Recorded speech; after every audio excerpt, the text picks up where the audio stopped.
ఇక కళ్ళజోడు అవసరం లేదు. స్మార్ట్ విజన్ ఐ హాస్పిటల్లో ఎలాంటి ఐ సర్జరీకైనా 50% డిస్కౌంట్. ఆగస్టు 11 నుండి 19 వరకు మాత్రమే. నమస్తే వ్యూయర్స్. డైట్ పాటించడం చూసాం. డైట్‌తో పాటు ఎక్సర్సైజ్ చేస్తున్న వాళ్ళని చూసాం. అండ్ పోస్ట్ కోవిడ్ తర్వాత చాలామంది డైట్ చేంజ్ చేశారు. దానికి తగ్గట్టు ఎక్సర్సైజ్ కూడా స్టార్ట్ చేశారు. వెయిట్ కూడా లాస్ అవుతున్నారు. So, okay. All happies. ఇదంతా పక్కన పెడితే పాపం ఒక కేటగరీ ఆఫ్ పీపుల్ ఉన్నారు. ఒక సెక్షన్ పీపుల్ ఉన్నారు. వాళ్ళ గురించి ఎవరు పట్టించుకోవట్లేదని బాధపడుతున్నారు. డైట్ చేంజ్ చేశానండి. ఎక్సర్సైజు చేస్తున్నాను. కానీ నా వెయిట్ తగ్గట్లేదు అని. పాపం ఎంతమంది దగ్గర చూపిస్తున్నా వాళ్ళకి ఆ క్వెషన్ మార్క్ ఉండిపోతుంది. అంటే ఏంటి ఒక ఏజ్ తర్వాత వెయిట్ తగ్గలేమా? ఇవన్నీ మాట్లాడదాం. ఇవాళ మనతో ఉన్నారు సమతా తుల్లా గారు. MD in internal medicine and longevity expert. నమస్తే అండి. నమస్తే. So, as I said in my introduction, పాపం వాళ్ళని ఎవరు పట్టించుకోవట్లేదు. వాళ్ళ ఆవేదన ఎవరికీ అర్థం కావట్లేదు. అన్నీ చేస్తున్నానండి. నా పక్కావిడ నేను చేసిన రోజులే డైట్ చేసి 5-6 కేజీస్ తగ్గితే, నేను గ్రామ్స్‌లో కూడా తగ్గలేకపోతున్నాను. మీరు యాక్చువల్లీ రేజ్ చేసిన క్వెషన్ చాలా రిలవెంట్ ఇది. అంటే అందరూ similar kind of nutritional plan ఏమన్నా ఫాలో అయ్యి, same amount of exercise follow అయినప్పుడు ఒక గ్రూప్‌లో అందరం ఒకటేలాగా వెయిట్ లాస్ అవుతామా అనేది చూస్తే అందరికీ అది డిఫరెంట్. ఒకరికి పనిచేసిన డైట్ ఇంకొకరికి పనిచేయదు. ఒకరికి పనిచేసిన ఎక్సర్సైజ్ డ్యూరేషన్ ఇంకొకరికి పనిచేయదు. డిఫరెంట్ టైప్స్ ఆఫ్ ఎక్సర్సైజ్‌కి డిఫరెంట్‌గా రెస్పాండ్ అవుతాం కదా! So, there are other factors. అయితే ఇంకేవో ఫ్యాక్టర్స్ ఉన్నాయి. ఉట్టి డైట్, ఎక్సర్సైజ్ కాకుండా. అవేంటి? Third thing is non exercise activity thermogenesis. అంటే ఎక్సర్సైజ్ చెయ్యని టైంలో, అంటే మిగతా టైంలో మనం పడుకోకుండా ఉన్నప్పుడు ఆ టైంలో మనం ఏం చేస్తున్నాం? ఇప్పుడు ఫర్ ఎగ్జాంపుల్ మనకి ఇట్లా కూర్చొని చేసుకునే జాబ్స్ ఉన్నాయనుకోండి. మార్నింగ్ ఎక్సర్సైజ్ చేసిన తర్వాత రిమైనింగ్ టైం అంతా కూర్చొనే ఉంటాం కదా! There is no calorie output. Calorie burn తర్వాత ఏం లేదు ఇంకా మార్నింగ్ చేసిన వర్కౌట్ తర్వాత. That is one factor. Maybe పక్కావిడ రెస్ట్ ఆఫ్ ద టైమ్ అంతా యాక్టివ్‌గానే ఉన్నట్టున్నారు. సో, దాన్నే ఓకే. మనం రెలెవెంట్‌గా స్టెప్ కౌంట్ ద్వారా చెప్తాం. రిమైనింగ్ టైమ్ కూర్చొనున్నప్పుడు ఆబ్వియస్లీ మనం నడవం కాబట్టి ఆ టైంలో స్టెప్ కౌంట్ ఉండదు. కాబట్టి minimum amount of steps at least 8500 steps per day achieve చేయాలి అంటే దానికి ఇండైరెక్ట్‌గా ఏంటి? ఎక్సర్సైజ్ చేయని టైంలో యాక్టివ్‌గా ఉండాలి. ఎక్కువసేపు కూర్చొని ఉండకూడదు అనేది. లేదు నేను నాది డెస్క్ జాబ్. నాకు దీనికి ఒక సొల్యూషన్ చెప్పండి అంటాం. సో, అట్‌లీస్ట్ 1 అవర్‌లో ఫ్యూ స్టెప్స్ అయినా నడవాలి. 1 అవర్‌లో 250 స్టెప్స్ అయినా నడవాలి. Something like that. Active minutes అనేది పెట్టుకోవాలి. 60 మినిట్స్‌లో ఫ్యూ మినిట్స్ అయినా యాక్టివ్‌గా ఉండాలి. 2-3 అవర్స్ టుగెదర్ అలాగే కూర్చొని ఉంటాము అంటే so, that is one thing which is affecting. కానీ ఇప్పుడు దాకా చెప్పారు కదా! రోజులో ఒక 30 మినిట్స్ వాక్ చేస్తే సరిపోతది. బ్రిస్క్ వాక్ అయినా సరిపోతది. అంటే ఇవన్నీ మిత్తా? ఇవన్నీ వర్కౌట్ అవ్వవా? ఎక్సర్సైజ్ డిఫరెంట్ ఫార్మ్స్ కదా! ఇవాళ డైలీ సెడెంటరీగా అసలు ఎక్సర్సైజ్ చేయని వ్యక్తికి నువ్వు ఇవాళ సడన్‌గా 1 అవర్ ఆఫ్ ఎక్సర్సైజ్ చేసి, అది చేసి, ఇది చేసి అంటే బాడీ నెక్స్ట్ డే టైర్డ్ అయిపోయి పడుకుంటాడు. Next day he can't do it. బిగినర్స్‌కి to start somewhere what is the basic thing? Cycling గాని, స్విమ్మింగ్ గాని, యోగా గాని, వాకింగ్ గాని. Minimum 30 minutes per day at least 5 days a week. ఇది కూడా చేస్తున్నాం. అలవాటయిపోయింది. రికవరీ బావుంది. నెక్స్ట్ డే పెయిన్స్ లేవు. లేస్తున్నాను. What next? లేదు 35+ ఉన్నాము, 40+ ఉన్నాము. Add strength training also. ఎందుకంటే ఇది చాలా సార్లు చెప్పాను కూడా. మనం 40 ఇయర్స్ తర్వాత every year we lose at least 1% of muscle mass. ఆ మసిల్ తగ్గుతూ ఉన్నప్పుడు ఏజ్ రిలేటెడ్ మసిల్ లాస్ వచ్చినప్పుడు ఆల్ ఏజ్ రిలేటెడ్ డిసీజెస్ వచ్చేస్తాయి. లైక్ ఆస్టియోఆర్థరైటిస్, కార్డియోవాస్కులర్ గుండె జబ్బులు, type 2 diabetes, cholesterol issues, hypertension ఇవన్నీ. So, one way of preventing or delaying it is preserve muscle mass. ఎలా preserve చేస్తావు? రెసిస్టెన్స్ ట్రైనింగ్ గాని, strength training గాని చేస్తూ. అది at least 3 days a week add చేసుకోవాలి. This is one thing. ఇంతకుముందు ఎందుకు మనం ఎక్సర్సైజ్ చేసినా, డైట్ చేసినా వేరే కారణాలు ఏంటి అని డిస్కస్ చేస్తున్నాం కదా! One is non exercise activity thermogenesis. అది కాకుండా స్లీప్‌ని అడ్రెస్ చేస్తున్నామా లేదా? మార్నింగ్ అంతా ఎక్సర్సైజ్ చేస్తున్నావు, న్యూట్రిషన్ కరెక్ట్ ఫాలో చేస్తున్నావు. రాత్రి పడుకుంటేనే కదా బాడీ రిపేర్ అయ్యేది. ఆ టైంలోనే కదా రిపేర్ జరుగుతది. మనకు స్లీప్‌లో 4 సైకిల్స్ ఉంటాయి. Light sleep, deep sleep, REM sleep, NREM sleep అని. ఫస్ట్ మనం ఆర్‌ఈఎం స్లీప్‌లోకి వెళ్తాం. అది చాలా కొంచెం లైట్‌గా ఉంటది ఆ స్లీప్. అదొక 2-3 అవర్స్ అయిన తర్వాత మనం NREM sleep, non rapid eye movement స్లీప్‌లోకి వెళ్తాం. That is the deep sleep. Okay.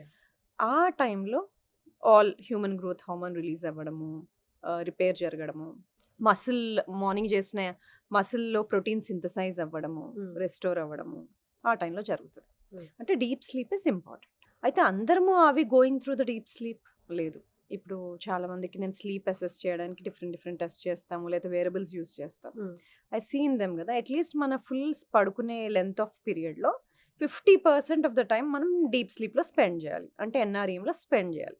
అలా చేస్తున్నామంటే that means we're recovering well. మనకు తెలియదు, మనం పడుకునే ఉంటాం, ఆ సైకిల్స్ ఎలా అవుతున్నాయి, అసలు మనం దాంట్లోకి వెళ్తున్నామా లేదా మనకు తెలియదు. అవి ఎలా అసెస్ చేస్తాము? Some form of testing methodology. So that thing, sleep should be corrected. కొంతమంది ఈ డౌట్స్ కూడా అడుగుతారు, what is the minimum sleep ఎంత పడుకోవాలి? So it can be from 6 to 8 hours. Excessive is dangerous, less than 5 hours also is dangerous. 6 to 8 hours optimum. Okay, 6 to 8 hours అన్నారు, నేను 6 hours night పడుకొని 2 hours afternoon పడుకోవచ్చు అంటారు. It's up to you. కానీ interruption లేకుండా ఒక 5 to 6 hours పడుకోవాలి, interruption లేకుండా, మధ్యలో లెగకుండా. So that is one thing. So sleep, non exercise activity, thermogenesis. And fifth thing is stress. Stress management లేకపోతే, స్ట్రెస్ అందరికీ ఉంటుంది, మేనేజ్ చేసుకోవాలి. అప్పుడప్పుడు ఉండే స్ట్రెస్సెస్ ఓకే, ఇప్పుడు పాడ్కాస్ట్కి వస్తున్నాం, కొంచెం టెన్షన్గా ఉంది, కెమెరా ఫేస్ చేయాలి, ఇలాంటివి ఓకే. ఎగ్జామ్ వస్తుంది, అలాంటివి ఓకే. కానీ ఎవ్రీడే ప్రతి ఈవెంట్ని, ప్రతి మూమెంట్ని స్ట్రెస్ఫుల్గా తీసుకొని ఉండే వాళ్ళని చూస్తూ ఉంటాం. ప్రొలాంగ్ స్ట్రెస్, మీరు అన్నది కరెక్ట్. అప్పుడప్పుడు వచ్చే స్ట్రెస్ ఫైన్.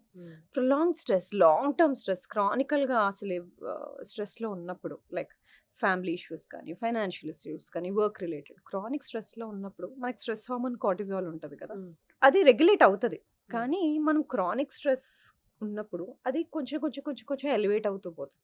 అది ఎలివేటెడ్ కార్టిజాల్ మనకి బాడీకి మంచిది కాదు. వెయిట్ గెయిన్ అవుతాము, డిప్రెస్డ్గా ఫీల్ అవుతాము, ఇలాంటివి ఉంటాయి. కాబట్టి stress management, sleep, non exercise activity, thermogenesis, NEAT also are important, along with food and exercise to maintain healthy body weight. So ఇవి పాటించి చూస్తే మేబీ మీరు ఒక్కసారి వెయిట్ తగ్గే సూచనలు ఏమో కనిపిస్తాయేమో. అండ్ ఇంకొకటి ఇందాక అడుగుదాం అనుకున్నా మీరు చెప్తున్నప్పుడు, వర్కౌట్ తర్వాత ఐ వాస్ టోల్డ్, అంటే నా యోగా టీచర్ చెప్పారు, ఫ్యూ అంటే జిమ్ మాస్టర్స్ కూడా చెప్పారు, ఇమీడియట్లీ ఆఫ్టర్ ఎక్సర్సైజ్ ఒక 15 to 20 minutes ఆర్ 15 minutes ఒక న్యాప్ తీసుకుంటే వెయిట్ లాస్ కానీ, లేకపోతే నువ్వు ఎందుకైతే వర్కౌట్ చేసావో మజిల్ బిల్డ్ కాదంటే అది ఎక్కువ హెల్ప్ అవుతుంది, ఇంకా ఫాస్ట్ అవుతుంది అని. How far this is true? స్లీప్తో మసిల్ రికవరీ అవుతుంది అన్నది డెఫినెట్లీ ట్రూ. ఇమీడియట్లీ కానీ అది ఇమీడియట్గా తీసుకోవాలా అనేది ఇప్పుడు లాట్ ఆఫ్ స్టడీస్ ఉన్నాయి. It is not showing so much difference. ఇమీడియట్గా పడుకోవడానికి, నైట్ పడుకోవడానికి ఎక్కువ డిఫరెన్స్ చూపెట్టట్లేదు. అలాగే ప్రోటీన్ ఇంటేక్ కూడా, నువ్వు వర్కౌట్ చేస్తున్నావు, స్ట్రెంథనింగ్ ఎక్సర్సైజ్ చేస్తున్నావు అంటే adequate protein, at least 1.2 grams per kg body weight తీసుకోవాలి అట్లీస్ట్. ఎందుకంటే ఆ మసిల్ రికవర్ అవ్వాలి కదా, you're using muscle to strength train. So protein consumption కూడా ఇంతకుముందు within half an hour తీసేసుకోవాలి protein intake, then only will rebuild, అలాంటి concepts ఉండేవి. But now it is not anymore true, ఎందుకంటే ఎవ్రీడే సైన్స్ ఈజ్ ఎవాల్వింగ్, కొత్త studies వస్తూనే ఉంటాయి. So ఇప్పుడు లేటెస్ట్ స్టడీస్ ప్రకారం ప్రోటీన్ విత్ ఇన్ 1 hour తీసుకోవాలని లేదు, within 24 hours of your exercise you should be consuming the protein that is needed, ఇంతకుముందు మనం చెప్పినట్టుగా. అలాగే నాప్ కూడా, if you're covering it in the night time, well fine. ఒకవేళ night time కరెక్ట్గా లేదు అంటే that you can take a nap after your workout or in the afternoon.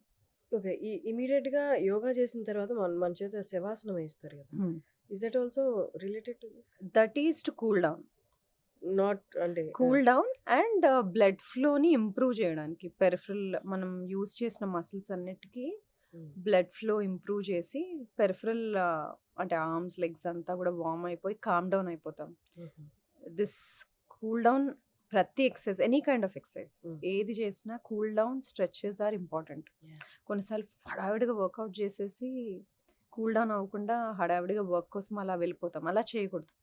Same thing before also, ముందు కూడా వార్మప్ చేయాలి so that blood flow అడిక్వేట్గా ఉంటుంది మసిల్స్లోకి, and then you will be able to do the workout. Same thing after workout also you should cool down.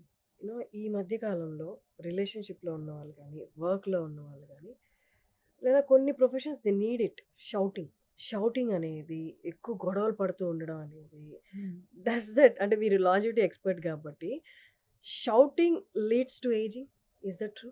స్ట్రెస్ఫుల్గా ఉండడం definitely leads to ageing. స్ట్రెస్ని అందరూ విధాలుగా చూపెడుతుంటారు. పార్ట్నర్స్ మీద అరవడం కానీ, చిరాగ్గా ఉండడం కానీ, మూమెంట్లో ఉండకపోవడం, మైండ్ఫుల్గా లేకపోవడం, ఎప్పుడు ఇక్కడ ఉన్నప్పుడు నెక్స్ట్ ఏంటి దాని గురించి ఆలోచించడం గానీ, దాని గురించి హడావిడి పడడం గానీ, హ్మ్. ఇది సరిగ్గా కరెంట్ సినారియోలో లేకపోవడం హ్మ్. మైండ్‌ఫుల్‌గా ఇలాంటివి చూస్తుంటాం. సో, డెఫినెట్‌లీ స్ట్రెస్ హ్మ్. Leads to ageing fast. హ్మ్. ఫాస్ట్‌గా ఏజ్ అవుతాం. స్ట్రెస్‌ఫుల్‌గా ఉంటాయి డెఫినెట్‌లీ. హ్మ్. అలాగే సెడెంటరీగా ఏం ఎక్సర్సైజ్ చేయకుండా డే అంతా కూర్చొని ఉన్నా గూడా హ్మ్. ఫాస్ట్‌గా ఏజ్ అవుతాం. ఫాస్ట్‌గా ఏజ్ అవుతాము అంటే ఉట్టి స్కిన్‌లో చేంజెస్ కనబడతాయని కాదు. మన risk of developing age related diseases అన్నీ గూడా ఫాస్ట్‌గా వస్తాయి. Like hmm. టైప్ 2 డయాబెటిస్ గానీ, హైపర్‌టెన్షన్ గానీ, హార్ట్ డిసీజెస్ గానీ, న్యూరో ప్రాబ్లమ్స్ గానీ, డిమెన్షియా ఇలాంటివి గూడా when we are talking about slowing down all age related diseases is hmm. What we are thinking. Not about external features కాకుండా. With words చెప్పాలి అంటే relationship మనం మెడికల్‌గా కాకుండా హ్మ్. నార్మల్‌గా మాట్లాడుకోవాలి అనుకుంటే, ఒకళ్ళ మీద పార్ట్నర్ మీద అరిచినప్పుడు నర్వ్స్ డిస్టర్బ్ అయ్యి, అవి ఎక్సైటెడ్ స్టేట్‌లోకెళ్తాయి. నర్వ్స్ డిస్టర్బ్ అవుతాయి. అవి కూల్ డౌన్ అవ్వడానికి చాలా టైం పడతది. ఇదే కంటిన్యూస్‌గా చేయడం వల్ల, అలా అరుచుకోవడం వల్ల ఒకరి మీద ఒకరు మెంటల్ స్ట్రెస్ వల్ల ఏజింగ్ అనేది ఫాస్ట్ అవుతది. అంటే జబ్బులొస్తాయి ఇంటర్నల్‌గా అది పక్కన పెట్టేస్తే, ఫస్ట్ ఆఫ్ ఆల్ మీ స్కిన్‌లో ఏజింగ్ కనిపిస్తదండి. దీన్ని సొల్యూషన్ చెప్తే అరుచుకునే వాళ్ళు కొంచెం తగ్గుతారేమో.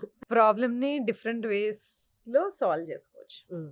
సో, అరుచుకోవడం అనేది it's somebody's way of solving a problem. కానీ is it really solving a problem? We don't no.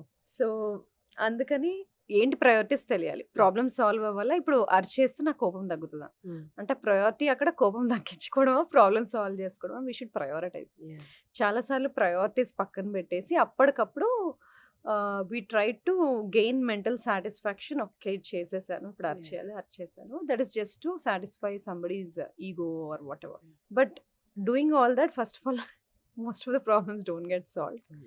కానీ అడిషనల్ స్ట్రెసెస్ కదా! The more stress you are giving it to your body it will show on everything. హ్మ్. గట్‌లో గూడా, మైండ్‌లో గూడా, on your skin, on everything. My next question. ఇంతకుముందు వరకు అందరూ పాటించేవాళ్ళు. ఎంత క్యాలరీస్ కౌంట్ చేసుకొని తీసుకోవడం, ఎంత క్యాలరీస్ బర్న్ చేస్తున్నాం అనేది ఇమ్మీడియేట్‌గా చెక్ చేసుకుంటూ ఉంటారు. అలాగే కార్బ్స్ కౌంట్ కూడా. ఇవాళ నేను ఎంత కార్బ్స్ తీసుకున్నాను. ఇవి కాకుండా ఇంకేమైనా ఫ్యాక్టర్స్ ఉంటాయా? అంటే ఇవి 2 నేను కంట్రోల్‌లో పెట్టుకున్నాను. నేను కాలిక్యులేటెడ్‌గా ఉన్నాను అన్నా కూడా వెయిట్ తగ్గట్లేదు. అంటే ఇంకేదైనా ఎక్స్‌టర్నల్ ఫ్యాక్టర్ ఇంకేదైనా అదర్ ఫ్యాక్టర్స్ ఉంటాయా? వెయిట్ మీద ప్రభావం చూపించేవి? డెఫినెట్‌గా. ఇంతకుముందు క్యాలరీస్ ఇన్, క్యాలరీస్ ఔట్ అని ఉండేది కదా! అంటే మన బాడీకి కావాల్సిన ఎనర్జీ మనం ఎంతైతే ఖర్చు పెడతామో, ఖర్చు పెట్టే దానికన్నా కొంచెం తక్కువ తిని ఎక్సర్సైజ్ చేస్తే వెయిట్ లాస్ అవుతాము అనేది కాన్సెప్ట్. ఓకే. అలా చేస్తున్న వాళ్ళు తగ్గుతారు కొంతమంది. కొంతమంది తగ్గరు. వై? సో, దీంట్లో కొన్ని సినారియోస్ ఉంటాయి. సో, ఇంతకుముందు చెప్పినట్టుగా స్లీప్‌ని ఆహ్, అడ్రెస్ చేయాలి. సెకండ్ థింగ్ కొంతమందికి న్యూట్రిషన్ డెఫిషియన్సీస్ ఉంటాయి. హ్మ్. అవి కరెక్ట్ చేయాలి. ఫర్ ఎగ్జాంపుల్ ఐరన్ డెఫిషియన్సీ, బి12 డెఫిషియన్సీ, డి డెఫిషియన్సీ అంటే డైరెక్ట్‌గా ఈ డెఫిషియన్సీస్ వల్ల వెయిట్ గెయిన్ అవుతదని చెప్పట్లేదు. హ్మ్. ఈ డెఫిషియన్సీస్ వలన చాలా వరకు మెటబాలిజంలో ఇష్యూస్ ఉంటాయి కాబట్టి వాళ్ళు వెయిట్ తగ్గలేకపోతారు కాబట్టి న్యూట్రిషన్ డెఫిషియన్సీస్ కరెక్ట్ చేయాలి. ఇంకొంతమందిలో స్లీప్ ఎందుకు కరెక్ట్ చేయాలి అన్నానంటే వెన్ క్రానికల్‌గా కొంతమందికి స్లీప్ షెడ్యూల్స్, స్లీప్ సైకిలే ఉండదసలు. ఇవాళ 9 అయితే రేపు 12, ఎల్లుండి 2:00 మళ్ళీ మర్నాడు 10 పీఎం అలా డిఫరెంట్ డిఫరెంట్ టైమ్ స్కెడ్యూల్స్‌లో పడుకునేవాళ్ళు. హ్మ్. క్రానికల్‌గా స్లీప్ డెఫిసిట్‌లో తక్కువ స్లీప్‌లో ఉండే వాళ్ళకి జరిగే కొన్ని హార్మోనల్ చేంజెస్ గురించి చెప్తాను. మనకి మెలనిన్ అనేది చాలా ఇంపార్టెంట్. స్లీప్ అంటే మనం మెలుకుండడము, పడుకోవడము అనే ఒక బ్యాలెన్స్‌ని క్రియేట్ చేస్తది మెలటోనిన్. సో, ఆ లెవెల్స్ పాడైపోతాయి. స్లీప్ సైకిల్ కరెక్ట్‌గా షెడ్యూల్ చేసుకోనప్పుడు. హ్మ్. అది కాకుండా మనకి లెప్టిన్, రెలిన్ అనే 2 హార్మోన్‌లుంటాయి. వాటి పనేంటంటే తిన్నప్పుడు కడుపు నిండింది అని మనకెలా తెలుస్తదంటే లెప్టిన్ వలన. యాహ్! అలాగే రెలిన్ అనేది హంగర్ హార్మోన్. హ్మ్. ఈ 2 ఉంటాయి బాడీలో. వాటికో బ్యాలెన్స్ ఉంటది. ఈ స్లీప్ షెడ్యూల్ పోయినప్పుడు వాటిలో బ్యాలెన్స్ కూడా పోతది. పోయినప్పుడు హుహు. లెప్టిన్ లెవెల్స్ తగ్గడము, సో, తిన్నా గూడా కడుపు నిండిందని తెలియకపోవడం, హ్మ్. ఇంకొన్ని రోజుల తర్వాత లెప్టిన్ రెసిస్టెన్స్ రావడం, అలాగే ఈటింగ్ బిహేవియర్స్ చేంజ్ అవ్వడం, craving for more refined foods, craving for unhealthy foods అలాంటివి రావడం. సో, హ్మ్. ఈటింగ్ బిహేవియర్స్ చేంజ్ అవ్వడం, దీనివల్ల వెయిట్ గెయిన్ అవ్వడం ఇలాంటివి జరుగుతాయి. హ్మ్. ఇవి కాకుండా స్లీప్‌తో కార్టిజాల్, ఇన్సులిన్ కూడా రిలేటెడ్ ఉంటది. సో, అవన్నిటి వల్ల గూడా మెటబాలిజం ఇష్యూస్ ఒస్తాయి. మన ఫుడ్ ఎనర్జీగా ఎలా వాడుకుంటాం అనేవి చేంజ్ అయిపోతాయి. సో, సింపుల్‌గా అనిపిస్తది స్లీప్ చాలా రిలేటెడ్ అని గానీ, ఇన్ని హార్మోన్స్ దెబ్బతింటాయి కాబట్టి, స్లీప్ కరెక్ట్‌గా పెట్టుకుంటే all of these hormones fall in place. So కానీ that is other important thing. కానీ చాలా మందికి నిద్రలేమి ఉన్న వాళ్ళ పర్సంటేజ్ రోజు రోజుకి ఎక్కువైపోతుంది. Reasons whatever may be the reasons. స్ట్రెస్సా, ఫ్యామిలీ స్ట్రెస్సా ఏదైనా అవ్వచ్చు. నిద్రలేమి ఎక్కువైపోతుంది. దానికి వాళ్ళు ఎక్స్టర్నల్‌గా, ఓరల్‌గా టాబ్లెట్స్ తీసుకుంటున్నారు. ఓరల్‌గా టాబ్లెట్స్ తీసుకొని నిద్రపోవడం వల్ల అంటే మీరు చెప్పిన మెకానిజం అంతా ప్రాపర్‌గా వర్కౌట్ అవుతదా? లేకపోతే ఓరల్‌గా తీసుకోవడం వల్ల ఎక్స్‌ట్రా ప్రాబ్లమ్స్ వస్తాయి? కొంతమందికి స్లీపింగ్ పిల్స్ పెట్టవలసి వస్తది. సో, స్లీపింగ్ ఇష్యూస్ ఉన్నాయి అంటే కొంతమందికి అబ్‌స్ట్రక్టివ్ స్లీప్ యాప్నియా ఉండొచ్చు. అది అడ్రెస్ చేయాలి. హ్మ్. కొన్ని స్లీపింగ్ డిజార్డర్స్ ఉంటే అవి అడ్రెస్ చేయాలి.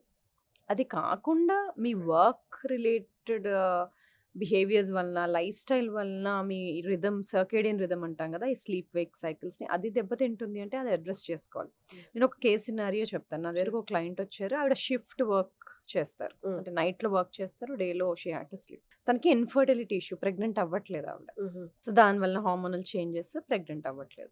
దెన్ తన హిస్టరీ అంతా తీసుకున్నాక నేను ఒకటి అడిగాను. "నువ్వేమైనా చేస్తావా నువ్వు ప్రెగ్నెంట్ అవ్వడానికి నేను చెప్తే" అని అడిగాను. Hmm. Okay. How far she is ready అని. How far she is ready to become pregnant. Okay. I want to give my 100% అని. ఆ! నేనన్నాను, "నీ లైఫ్ స్టైల్ ని సెట్ చేస్తే చాలా చేంజెస్ జరుగుతాయి. There are chances of you becoming బెటర్‌గా ఫీల్ అవుతావు నువ్వు first thing. Are you hmm. Ready to do those changes" అంటే యెస్ అని. హ్మ్. మరి దానికోసం నువ్వు ఇలాంటి వర్క్ చేయకూడదు. డే టైమ్ వర్క్ చేసుకోవాలి. నువ్వు కరెక్ట్‌గా పడుకోవాలి హ్మ్. అన్నాను. హ్మ్. సో, బట్ అందరూ చేయలేరు. కానీ తను చేయగలిగింది. తను హ్మ్. వర్క్‌ని చేంజ్ చేసుకొని, రిక్వెస్ట్ పెట్టుకొని వాళ్ళ బాస్‌కి హ్మ్. డే టైమ్‌లో ఏదో 9-5 జాబ్ లాంటిది చేసుకుంది. She started doing some life style changes. Guide చేసాం అంతే. హ్మ్. ఎలా పడుకోవాలి? ఎలా తినాలి? కొంచెం ఫుడ్‌లో, న్యూట్రిషన్‌లో చేంజెస్ చేసాము. స్లీప్ చేంజ్ చేసింది. హ్మ్. అండ్ వర్క్ కూడా చేంజ్ చేసుకుంది. So, first of all self కేర్‌కి ఇంపార్టెన్స్ ఇచ్చింది. హ్మ్. దెన్ ఇవన్నీ ఫాలో అయ్యి ఆవిడ కాస్త ఓవర్ వెయిట్‌గా ఉండేవాళ్ళు. ఫస్ట్ వెయిట్ తగ్గిందావిడ. తర్వాత 2-3 సైకిల్స్ తర్వాత వెయిట్ తగ్గిన తర్వాత న్యాచురల్‌గా కన్సీవ్ అయింది. హుహు. సో, ఇదొక ఎగ్జాంపుల్. హ్మ్. అంటే అందరికీ ఇలాగే జరుగుతది. అన్ని ఇన్‌ఫర్టిలిటీ కేసెస్‌కి ఇలాంటి సొల్యూషనే ఉంటది అని చెప్పట్లేదు. హ్మ్. కొంతమందికి హార్మోనల్ రెగ్యులేషన్స్‌కి they may need hormonal pills కూడా. Yeah! Depending on the case scenario. Depending on the individual. కానీ half of the problems hmm. Solve చేయొచ్చు. Hmm. If we can correct their circadian rhythm solve చేయొచ్చు. ఎందుకంటే బ్రెయిన్‌లో మనకి సూప్రాకియాస్మాటిక్ nucleus అని ఉంటది. హ్మ్. అదేంటంటే ఇన్‌చార్జ్ అనమాట. బ్రెయిన్‌లో ఒక క్లాక్ ఉంటది. మనకెలా తెలుస్తది బాడీకి డే టైమ్ లెగాలి, నైట్ టైమ్ పడుకోవాలి అనేది? ఆ క్లాక్ మన బాడీ మెకానిజమ్స్‌ని అలైన్ చేసి, ఈ టైంలో హార్మోన్స్ రిలీజ్ చేయాలి, ఈ టైంలో తక్కువ రిలీజ్ చేయాలి, హ్మ్. ఈ టైంలో వేక్‌ఫుల్‌గా ఉంచాలి, ఈ టైంలో బాడీని పడుకోబెట్టాలి అనే ఒక మెకానిజం ఉంటుంది. యాహ్! సో, ఇన్ని రోజులు మనకు బాడీ క్లాక్ ఉంటదని తెలుసు. ఇప్పుడు న్యూ రిసర్చ్ ఏంటంటే పెరిఫెరల్‌గా లివర్, పాన్‌క్రియాస్, కిడ్నీ వీటన్నిటికి కూడా వాటికి సెల్ఫ్ దేనికి దానికి క్లాక్స్ ఉంటాయి అని తెలిసింది. డైజెషన్‌కి కూడా. హ్మ్. సో, ఆ క్లాక్స్ దీని ఇన్‌ఫ్లూయెన్స్‌లో పనిచేస్తాయి. సో, నైట్ టైమ్ మనం పడుకున్నప్పుడు మన బాడీ కోర్ టెంపరేచర్ తగ్గాలి. హుహు. అది బాడీ హార్ట్ రేట్ డ్రాప్ అవ్వాలి. హ్మ్. 2 అవ్వాలి. హ్మ్. అయినప్పుడు మనం ఎక్కువ ఇంతకుముందు డిస్కస్ చేసినట్టుగా మనం ఎన్ఆర్‌ఈఎం స్లీప్‌లో, డీప్ స్లీప్‌లో బాగా స్పెండ్ చేస్తాం. ఓకే. అందుకనే food 2-3 hours before your bed time తినాలి అంటాం. హ్మ్. ఎందుకంటే హార్ట్ రేట్ తక్కువకెళ్ళిపోవాలి అంటే your digestive system should finish digestion. అన్ని ఆర్గన్స్ వాటి పనులు అవి చేసేసి రిలాక్స్ మోడ్‌లోకి వెళ్ళిపోతే బాడీ నిజంగా రిలాక్స్ మోడ్‌లోకి వెళ్తది. హ్మ్. కాబట్టి టెంపరేచర్ డ్రాప్ అవ్వాలి. హార్ట్ రేట్ డ్రాప్ అవ్వాలి. హ్మ్. సో, టెంపరేచర్ డ్రాప్ కొంతమందికి కొన్ని ఇష్యూస్ వలన డ్రాప్ అవ్వకపోవచ్చు. మన బెడ్ మ్యాట్రెస్ ఉంటది కదా! అది బాగా హీటెడ్‌గా, వార్మ్‌గా ఉండడం, రూమ్ వార్మ్‌గా ఉండడం వాటి వలన మనము కోర్ టెంపరేచర్ తగ్గదు. హుహు. సో, అవి ఇష్యూస్ సెట్ రైట్ చేసుకోవాలి. రూమ్ కూల్‌గా ఉంచుకోవడం, వెంటిలేషన్ బాగా ఆడేలాగా పెట్టుకోవడం, మ్యాట్రెస్ ఎక్కువ హీట్‌గా ఉంచకపోవడం, ఎక్కువ దుప్పట్లు కప్పేసుకొని వేడిగా పెట్టుకోకపోవడం ఇలాంటివి హ్మ్. చేసుకుంటే బాడీ అండ్ రూమ్ కోల్డ్‌గా పెట్టుకొని హ్మ్. కోర్ టెంపరేచర్ అప్పుడు తగ్గుతది. సో, ఇలాంటి సింపుల్ చేంజెస్ చేసుకుంటే చాలా డిఫరెన్స్ వస్తుంది. హ్మ్. సో, మనం ఎక్స్‌టర్నల్‌గా ఏమేం జాగ్రత్తలు తీసుకోవాలో వెయిట్ లాస్ గురించి మాట్లాడుకుందాం. మెయిన్ ఫ్యాక్టర్ ఇప్పుడు గట్ హెల్త్. అర్థం కాని వాళ్ళకి ఏంటంటే మన పొట్టలో ఉన్న బాక్టీరియా మెయింటైనింగ్. హ్మ్. అంతేనా? అలా హ్మ్. అయినా చెప్పొచ్చా? హ్మ్. సో, గట్ హెల్త్ అనేది హ్మ్. ఎలా directly affecting skin and weight loss? Okay. So, గట్‌లో మనకి బాక్టీరియా ఉంటాయి, ఫంగై ఉంటాయి, వైరసెస్ ఉంటాయి. ఇవన్నీ ఉంటాయి. వీటిని గట్ మైక్రోబయోమ్ అంటారు. హ్మ్. ఇవి సర్టెన్ లెవెల్స్‌లో ఉంటే మనకు బెనిఫిషియల్. దాని అవసరానికి మించి ఎక్కువగా ఉంటే అవి మనల్ని హార్మ్ చేస్తాయి ఎక్కువుంటే. ఆ ఇంబాలెన్స్‌లోకి వెళ్ళినప్పుడు మనం ఈ వర్డ్ యూజ్ చేస్తాం. గట్ డిస్బయోసిస్ అని. అయితే బ్యాలెన్స్‌లో ఉన్నప్పుడు గట్ మైక్రోబయోమ్ అది మనకి ఏం చేస్తది? డైజెషన్‌కి హెల్ప్ చేస్తది. ఫుడ్ తినగానే అదంతట అది ఊరికే ఎంజైమ్స్ వల్ల, స్టమక్ వల్ల డైజెస్ట్ అవ్వట్లే. గట్ బ్యాక్టీరియా హెల్తీగా ఉంటే డైజెస్ట్ అవుతుంది. తిన్న ఫుడ్‌లో నుండి ఎనర్జీని తీసి పెడతది మనకి. తినే ఫుడ్‌లో నుండి మనకి షార్ట్ చైన్ ఫ్యాటీ యాసిడ్స్ అని తయారు చేసి పెడతది. మనకి న్యూట్రియంట్స్ కొన్ని అబ్జార్బ్ చేసి పెడతది. అలాగే గట్ ఇంటిగ్రిటీ అంటే గట్ నీట్‌గా ఉండి, గట్‌లో ఉన్న ఫుడ్ ప్రొడక్ట్స్ బ్లడ్‌లోకి వెళ్ళిపోకుండా సో, గట్ లేయర్‌ని ప్రొటెక్ట్ చేస్తది. ఇమ్యూనిటీని ఇస్తది. అలాగే మన బ్రెయిన్‌కి కావాల్సిన హ్యాపీ కెమికల్స్ డోపమైన్, సెరోటోనిన్ అనేది ఒక 80% మన గట్‌లోనే తయారవుతది. అది తయారవడానికి గట్ బ్యాక్టీరియానే హెల్ప్ చేస్తది. అంటే అది క్వైట్‌గా ఉన్నట్టు ఉంటది గానీ, మనకి ఇన్ని పనులు చేసి పెడతది. అందుకే so, butterflies in my stomach అంటారా? ఎప్పుడైనా ఎక్సైట్ యాంగ్షియస్‌గా అయినప్పుడు? ఉన్నప్పుడు ఆ! Butterflies in your stomach. So, gut and brain are directly related. Okay. అదొక్కటే కాదు. Gut is related to all other things. So, బాడీలో ఇన్‌ఫ్లమేషన్ లేకుండా మనల్ని కూల్ డౌన్ చేసి పెడుతుంది. ఇవన్నీ చేస్తది. సో, దాన్ని ఫీడ్ చేయడానికి ఆ గట్ బ్యాక్టీరియా హెల్తీగా ఉండాలంటే వాటికి సరైన ఫుడ్స్ మనం ఇవ్వాలి. వాటిని ప్రీబయోటిక్స్ అంటాం. సో, ఈ ప్రీబయోటిక్స్ అనేవి వెజిటబుల్స్‌లో ఉంటది. గ్రెయిన్స్‌లో ఉంటది. రైస్‌లో ఉంటది. బనానాస్‌లో ఉంటది. వీటన్నిటిలో ఆనియన్స్‌లో ఉంటది. ఆకుకూరలు. సో, ఈ ప్రీబయోటిక్స్ అన్నీ ఇచ్చినప్పుడు వాటికి ఫుడ్ లాగనమాట. వాటిని డెస్ట్రాయ్ చేయకుండా కూడా ఉండాలి. ఆ ఇంబాలెన్స్ చేయకుండా ఉండాలి. ఆ ఇంబాలెన్స్ ఎందుకు అవుతున్నాయి ఈ మధ్య ఎక్కువ శాతం? షుగర్ వల్ల. Sugar is not very good for them. Sugar వల్ల. Refined foods, trans fatty acids బాగా నూనెలో వేయించిన పదార్థాలు. కొన్నిసార్లు వీట్, గ్లూటెన్. ఇప్పుడు జెనెటికలీ మోడిఫైడ్ వీట్ ఏదైతే ఉందో ఆ మోడిఫైడ్ వీట్‌లో గ్లూటెన్ కంటెంట్, గ్లైడిన్ కంటెంట్ పెరిగి అది అన్‌సూటబుల్‌గా తయారవుతుంది. మనకి. దానివల్ల. సో, వీటి వల్ల ఇవి ఎక్కువ కన్జ్యూమ్ చేయడం వల్ల ఇంబాలెన్స్‌లోకి వెళ్తుంది. అయితే మరి ఇట్లా ఇంబాలెన్స్ వచ్చినప్పుడు ఒక ప్రోబయోటిక్ ఏసుకుంటే సరిపోతదా? అని అందరూ అడుగుతారు. అంత సింపుల్‌గా ఉంటే బావుండును. ఎందుకంటే మనకు ట్రిలియన్స్ ఆఫ్ బ్యాక్టీరియా ఉంటాయి. ఒక సింగిల్ ప్రోబయోటిక్ కొంతమందికి పనిచేస్తది. కొంతమందికి పనిచేయదు. ఎందుకు అంటే చాలా రకాలుంటాయి. దానిలో కామన్‌గా ఇంపార్టెంట్‌గా ఒక 4, 5 చెప్తాను. లాక్టోబాసిల్లస్ అంటాం. అది చాలా వరకు మనకి ఇబ్బందులున్నప్పుడు, గట్ ఇష్యూస్ ఉన్నప్పుడు మనం వేసుకుంటాం. సో, వెంటనే అది ఇమ్యూనిటీ ప్రొవైడ్ చేస్తది. గట్ ఇంటిగ్రిటీ అన్నాం కదా! గట్ లేయర్‌ని ప్రొటెక్ట్ చేస్తది. అలాగే బైఫిడోబాక్టీరియం అంటాం. తినే ఫుడ్‌లో నుండి ఎనర్జీ ఎక్స్ట్రాక్ట్ చేస్తది బ్యాక్టీరియాయిడ్స్ అంటాం. అవి మనం తినే ఫుడ్‌లో నుండి షార్ట్ చైన్ ఫ్యాటీ యాసిడ్స్ ఇంతకు చెప్పాను కదా! అవి తయారు చేస్తది. వాటి పనేంటి? బాడీలో ఇన్‌ఫ్లమేషన్ తక్కువ చేసి, కామ్ డౌన్ చేసి, మన బ్లడ్ వెసల్స్‌ని హెల్తీగా పెడతది. ఓకే. అది. ఇంకోటి యాకర్మెన్సియా అంటాం. యాకర్మెన్సియా ఏం చేస్తది? మన మెటబాలిజంని, మన గ్లూకోజ్ రెగ్యులేషన్‌ని బ్యాలెన్స్ చేస్తది. ఇంకోటి ఫికాలిబాక్టీరియం ప్రాట్స్నిట్జే అంటాం.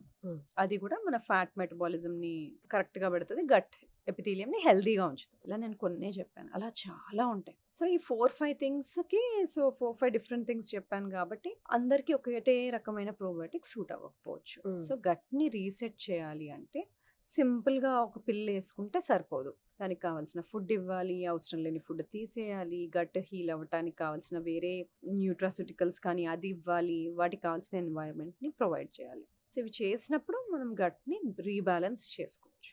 గట్ హెల్తీగా లేదు అనడానికి నేను విన్నది, but you tell me how far this gut ప్రాపర్‌గా లేదు. గట్ హెల్త్ ప్రాపర్‌గా లేదనడానికి మెయిన్ మెడపాటు నల్లగైపోద్ది. చీక్స్ నల్లగైపోతాయి. ఫోర్‌హెడ్ నల్లగైపోద్ది అంట. Is that true? గట్ హెల్తే reflecting all this?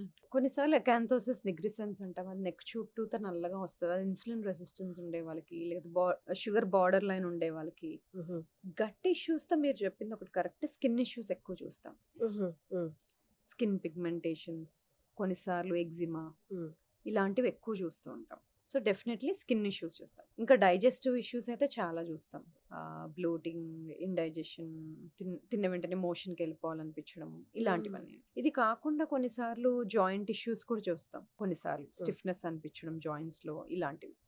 Mood disturbances, యాంగ్జైటీగా, డిప్రెస్డ్‌గా అనిపించడం. నేను డిప్రెషన్ గురించి చెప్పట్లేదు. డిప్రెస్డ్ మూడ్ గురించి చెప్తున్నాను. అలా అనిపించడం, మూడ్ డిస్టర్బెన్సెస్ ఇలాంటివి కూడా ఉంటాయి. సో, గట్ హెల్త్ బాలేదని చెప్పడానికి ఇలా వేరే వేరే సింప్టమ్స్ ఉండొచ్చు. ఇంకొకటి మెయిన్ అపోహ ఏంటి అంటే గట్ హెల్త్ అనేది లావుగా ఉన్న వాళ్ళకి బాగుండదు.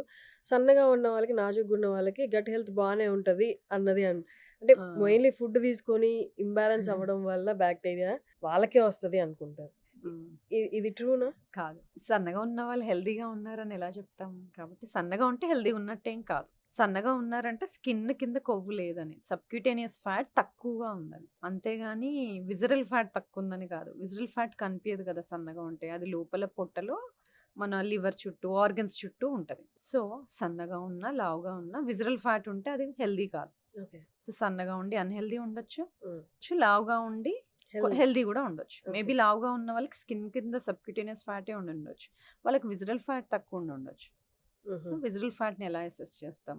మెజర్‌మెంట్స్ చేసుకోవచ్చు, స్కాన్స్ చేసుకోవచ్చు, ఇమేజింగ్ చేసుకోవచ్చు. మెజర్‌మెంట్ చేసుకుంటే వేస్ట్ టు హిప్ రేషియో అంటాం. హ్మ్.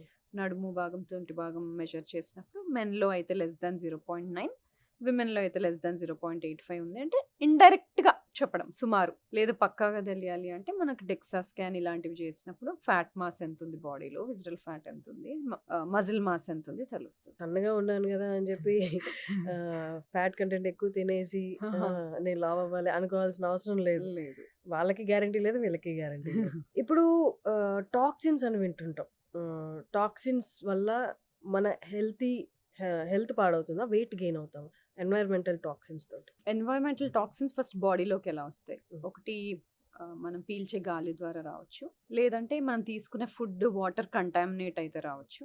లేదంటే మనం తీసుకునే వెజిటబుల్స్‌లో సాయిల్ కంటామినేట్ అయినా రావచ్చు. లేకపోతే మనం స్కిన్‌కి, తలకి, జుట్టుకి పెట్టుకునే వాటి డై. వల్ల ఒంట్లోకి రావచ్చు. ఓకే. సో, వీటిలో కొన్ని నేమ్స్ చెప్తాను చాలా ఉంటాయి. సల్ఫేట్, పారాబెన్స్, సల్ఫేట్ అంటే చాలా వరకు థాలేట్, షాంపూల్లో ఆ! ఉంటుంది గదా! అది థాలేట్. అందుకే ఈ మధ్య కొన్ని షాంపూస్‌లో this is sulphate sulphate free free అని. Shampoo, this plastic is paraben free hmm. అని ఎందుకు చూస్తాము? అంటే ఆ టాక్సిక్ కంటెంట్ మా ప్రొడక్ట్‌లో తక్కువుంది అని చెప్పడం. సో, ఇలాంటివి అసలు ఎందుకు టాక్సిక్ బాడీలోకెళ్ళి ఏం చేస్తాయి? అంటే హార్మోనల్ బ్యాలెన్స్‌ని ఎఫెక్ట్ చేస్తాయి. కొన్నేమో ఎండోక్రైన్ డిస్టర్బింగ్ కెమికల్స్ అంటాము. అవి హార్మోన్ లాగా పనిచేసి బాడీలో హార్మోన్స్‌ని రెగ్యులేషన్‌కి డిస్టర్బ్ చేస్తాయి. హుహు. కొన్నిసార్లు హార్మోన్స్ కూర్చునే రిసెప్టర్స్ పైన ఈ ప్రొడక్ట్స్ ఎళ్లి కూర్చుంటాయి. ఓహ్ గాడ్! సో, హార్మోన్స్‌ని పని చేయకుండా ఆపడము, లేకపోతే బట్ హౌ హార్మోన్స్ ఇదంతా లాగా బిల్డప్ ఎక్స్‌టర్నల్‌గా గదా! చేయడం. షాంపూ అనేది ఎక్స్‌టర్నల్‌గా అప్లై అబ్జార్బ్ చేస్తాం. అవుతది కదా స్కిన్‌లో నుండి. When you are okay. Applying on the skin products, makeup products. హుహు. అందుకని కుదిరినంత వరకు organic vegetables, organic foods, makeup, cosmetics ఆర్గానిక్‌గా ఉండడము. ఈ పారాబెన్ ఫ్రీ, సల్ఫేట్ ఫ్రీ, అలాగే ట్రైక్లోసాన్ అంటాము. ఇలాంటివి లేకుండా ప్రొడక్ట్స్ యూజ్ చేసుకోవడం బెటర్. బట్ ఇంతకు ముందు రోజుల్లో ఇవన్నీ ఉండేవి కాదు కదా! హ్మ్. ఇప్పుడు the amount of toxic products మన చుట్టూ పెరిగిపోయాయి. చాలా మంది అనుకునేదేంటంటే షాంపూ జస్ట్ ఎంత ఒక 2 మినిట్స్ నా తల మీద ఉంటది. నీళ్ళు పోసుకుంటాను ఎళ్ళిపోతది. హ్మ్. ఆ సల్ఫేట్ నన్నే ఎఫెక్ట్ చేస్తది అనుకుంటారు గదా! So, it's no observes. It will disturb hormones ఇవన్నీ కూడా. అండ్ అది ఎలా వెయిట్ గెయిన్‌కి దారి తీస్తది? సో, ఒక ఎగ్జాంపుల్ చెప్తాను. ఇప్పుడు పారాబెన్స్ గాని, థాలెట్స్ గాని ఇవి ఉంటాయి కదా! ఇవి హార్మోన్ రిసెప్టర్స్ పైన గాని యాక్ట్ చేయడం గాని, లేకపోతే రెగ్యులర్ హార్మోన్స్ లాగా కనిపించడం గాని, అలా చేసి రెగ్యులర్‌గా మన హార్మోన్స్ పనిచేయడం అనేది బ్యాలెన్స్ పోతది. హుహు. అది పోవడం వల్ల మనకి హార్మోన్స్ మెటబోలైజ్ అవుతాయి. అంటే బాడీలో నుండి ఎలిమినేట్ అవ్వడానికి వాటికి ఒక వే ఉంటది. హ్మ్. లివర్ నుండి ఎలిమినేట్ అవ్వడం గాని, డీటాక్సిఫై అవ్వడం గాని అలా జరుగుతది. సో, ఈ టాక్సిన్స్ ఏం చేస్తాయి? ఆ మెటబాలిజంని ఎఫెక్ట్ చేస్తాయి. హ్మ్. సో, అవి ఆ హార్మోన్స్ మెటబోలైజ్ అవ్వకపోవడము, అన్నెసెసరీగా వేరే ఫార్మ్‌లో ఉండడము. సో, ఈస్ట్రోజన్‌లో E1, E2, E3 అని 3 రకాలుంటాయి. E3 least dangerous. హ్మ్. 3 ఒక బ్యాలెన్స్‌లో ఉంటాయి. E2 చాలా ఎక్సెస్ అయిపోతే మనకి కొన్ని ప్రాబ్లమ్స్ వస్తాయి. అన్నెసెసరీ ప్లేసెస్‌లో ఎక్కువ ఫ్యాట్ డిపాజిట్ అవ్వడము, కొవ్వు డిపాజిట్ అవ్వడము, లేదా బ్రెస్ట్‌లో సిస్టులు రావడము. హ్మ్. ఇలాంటివి. సో, ఈ మెటబాలిజం దెబ్బతింటుంది కదా! ఈ టాక్సిన్స్ వలన. సో, దానివల్ల నార్మల్ హార్మోన్ లెవెల్స్ ఎఫెక్ట్ అవుతాయి. హ్మ్. నార్మల్‌గా హార్మోన్స్ ఎలిమినేట్ అయ్యే విధంగా ఎలిమినేట్ అవ్వవు. అన్నెసెసరీగా ఎక్కువ అక్యుములేట్ అయిపోతాయి. సో, ఈ ప్రాబ్లమ్స్ అన్నీ ఫేస్ చేస్తాం. హుహు. సో, అందుకనే వీటికి పేరు ఎండోక్రైన్ డిస్రప్టింగ్ కెమికల్స్ అని వచ్చింది. ఎండోక్రైన్ అంటే హార్మోన్స్ తయారు చేసే గ్లాండ్స్. సో, ఎండోక్రైన్ డిస్రప్టింగ్ కెమికల్స్‌గా వీటికి పేరొచ్చింది అందుకని. ఓకే. ఫైనల్లీ మనం అంటే elephant in the room address చేయాలన్నమాట. ఎవ్వరికీ లేదు హార్మోనల్ ఇంబాలెన్స్, పీసీఓఎస్, పీసీఓడి. అసలు దీనికి సొల్యూషన్ గూడా లేదు. అందరూ దాన్ని ఇంకా యాక్సెప్ట్ చేసేసారేమో లైఫ్‌లో విమెన్ అందరూ. అసలు ఎలా అంటే వాళ్ళు ఎలా దాన్ని ఐడెంటిఫై చేయొచ్చు? లేకపోతే ముందే ఏమన్నా కనుక్కోవచ్చా? హార్మోనల్ ఇంబాలెన్స్ వస్తుంది అని? సో పీసీఓఎస్ అని తెలియాలి అంటే ఎస్పెషల్లీ ఇప్పుడు పీసీఓఎస్ గురించి అడిగారు కాబట్టి ఓవరీస్లలో సిస్ట్లు ఉండాలి. అవి హ్మ్. స్కాన్ ద్వారా తెలుస్తుంది. బ్లడ్ టెస్ట్ చేసినప్పుడు టెస్టోస్టెరాన్ హార్మోన్ ఎక్కువగా ఉండడం అదొకటి. ఇంకోటి బాడీలో ఇన్సులిన్ రెసిస్టెన్స్ ఉండడం. అంటే మనం తిన్న ఫుడ్ ఎనర్జీగా సరిగ్గా కన్వర్ట్ అవ్వకపోవడం, బ్లడ్‌లో గ్లూకోజ్ లెవెల్స్ కొంచెం ఇన్సులిన్ లెవెల్స్ ఎలివేట్ అవ్వడము ఇలాంటివి. సో ఈ 3 థింగ్స్ ఉన్నప్పుడు పాలిసిస్టిక్ ఓవేరియన్ సిండ్రోమ్ అంటాం. హ్మ్. ఇది కొంచెం ఎక్కువ చూస్తాం. మోస్ట్ ఆఫ్ ద టైమ్ చాలా మందికి లైఫ్ స్టైల్ చేంజెస్ చేసినప్పుడు చాలా మందికి తగ్గిపోతాయి. హుహు. రివర్స్ అవుతాయి. హుహు. ఇంతకుముందు మనం మాట్లాడిన చేంజెస్. కానీ కొంతమందికి మటుకు హార్మోన్ రిప్లేస్మెంట్ థెరపీస్ ఇవ్వాల్సొస్తది. ఏంటి అంటే what is it actually? Polycystic ovarian syndrome ఉన్నప్పుడు ఓవులేషన్ అనేది అంటే మనకి 10-14 డేస్ మధ్యలో ఓవం రిలీజ్ అవ్వాలి కదా! హ్మ్. ఆ ఓవం అనేది సరిగ్గా రిలీజ్ అవ్వకపోవడము, పీరియడ్స్ రెగ్యులర్‌గా రాకపోవడము, దానివల్ల ప్రెగ్నెన్సీ అవ్వకపోవడం ఇవి హ్మ్. జరుగుతాయి. హ్మ్. సో ఓవం టైంకి రిలీజ్ అవ్వాలి అంటే హార్మోన్స్ కరెక్ట్‌గా పనిచేయాలి. సో హ్మ్. వీళ్ళకి ఆ ఓవం రిలీజ్ అవ్వని వాళ్ళకి హ్మ్.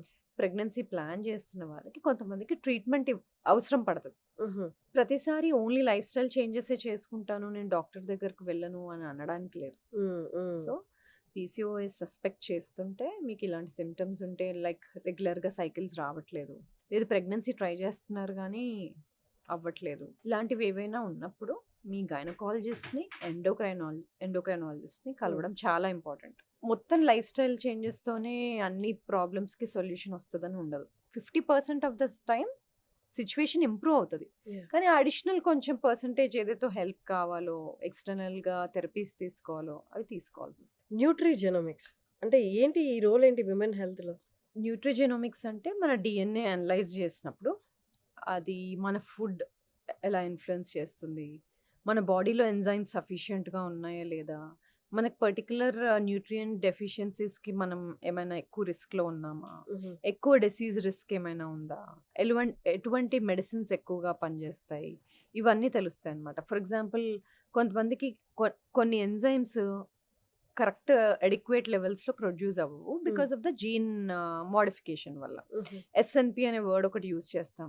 న్యూక్లియోటైడ్ పాలిమార్ఫిజం అని. Single nucleotide polymorphism. అంటే జీన్స్‌లో కొన్ని తరహా మార్పులు జరిగినప్పుడు ఎంజైమ్ ఉండాల్సినంత లెవెల్‌లో లేకపోవడం, ఇన్‌సఫిషియెంట్ లెవెల్స్‌లో ఉండడము, డిక్రీజ్ లెవెల్స్‌లో ఉండడం ద్వారా కొన్ని న్యూట్రియంట్స్ కరెక్ట్‌గా ప్రొడ్యూస్ అవ్వవు. కొన్ని న్యూట్రియంట్స్ లెవెల్స్ కరెక్ట్‌గా ఉండవు. సో, హ్మ్. అలాంటి వాటికి కొంచెం న్యూట్రిషన్ ఫుడ్ ద్వారా గానీ, సప్లిమెంట్ ద్వారా గానీ వాళ్ళకి స్పెషల్‌గా ఎక్కువ కాలం ఇవ్వాల్సుంటది. Okay.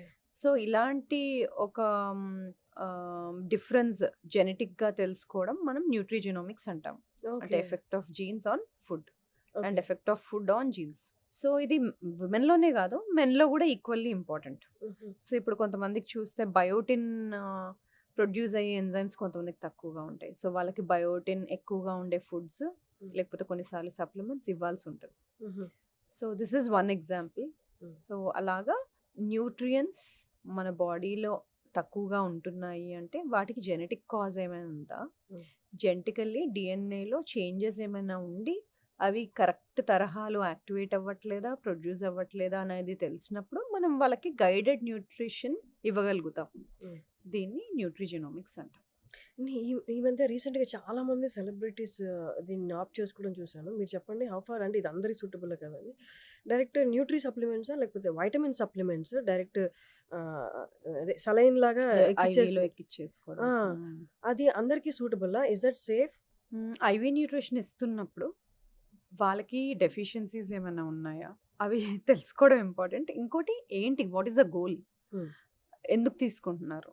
To improve certain things. So, goal ఏంటి? న్యూట్రిషన్ మీకు ఇంబాలెన్స్డ్‌గా ఉందా? హ్మ్. Or you are unable to get that to oral vitamins. కొన్నిసార్లు డెఫిషియన్సీస్ ఉన్నప్పుడు ఓరల్ వైటమిన్స్ సూటబుల్‌గా లేదు, గట్ హెల్త్ సరిగ్గా లేదు, అబ్జార్ప్షన్ సరిగ్గా లేదు, లేకపోతే చాలా డెఫిషియెంట్‌గా ఉంది, ఇమ్మీడియేట్‌గా కరెక్ట్ అయిపోవాలి, చాలా టైం దీని మీద వేస్ట్ చేసుకోవడానికి లేదు. ఇలాంటి డిఫరెంట్ ఫ్యాక్టర్స్ మీద ఓకే. ఐవీ న్యూట్రిషన్ ఇవ్వాల్సి ఉంటది. ఐవీ న్యూట్రిషన్‌లో చాలా న్యూట్రియంట్స్ ఉంటాయి, మినరల్స్ ఉంటాయి. Depending on the need, what is the need అన్న దాన్ని బట్టి మనం ఆ పర్టిక్యులర్ వైటమిన్స్ ఆర్ న్యూట్రియంట్స్ చూస్ చేస్తాం. ఓకే. సో, అందరికీ ఒకటే సూటబుల్లా అంటే మే నాట్ బి. హ్మ్. సో, కొంచెం చేంజెస్ చేసుకోవాల్సి ఉంటది. సో, ఏదైనా దాని డాక్టర్‌నైతే కన్సల్ట్ చేసి తీసుకోవాలి. నార్మల్‌గా చాలా చోట్ల చూసేస్తున్నాం. అంటే డాక్టర్స్ ద్వారా కాకుండా హ్మ్. సప్లిమెంట్స్ పెట్టేయడం. హ్మ్. మేబీ దే షుడ్ గో కదా! దానివల్ల డాక్టర్‌ని ఎఫెక్ట్స్ కలిసి అసలు హ్మ్. కాజ్ ఏంటి? ప్రాబ్లమ్ ఏంటి? టెస్ట్ చేసుకొని, చూసుకొని దెన్ తీసుకుంటే సేఫ్. దానివల్ల మళ్ళీ ఇంకా ఏ ఎఫెక్ట్స్ ఆ! రాకుండా సైడ్ ఎఫెక్ట్స్.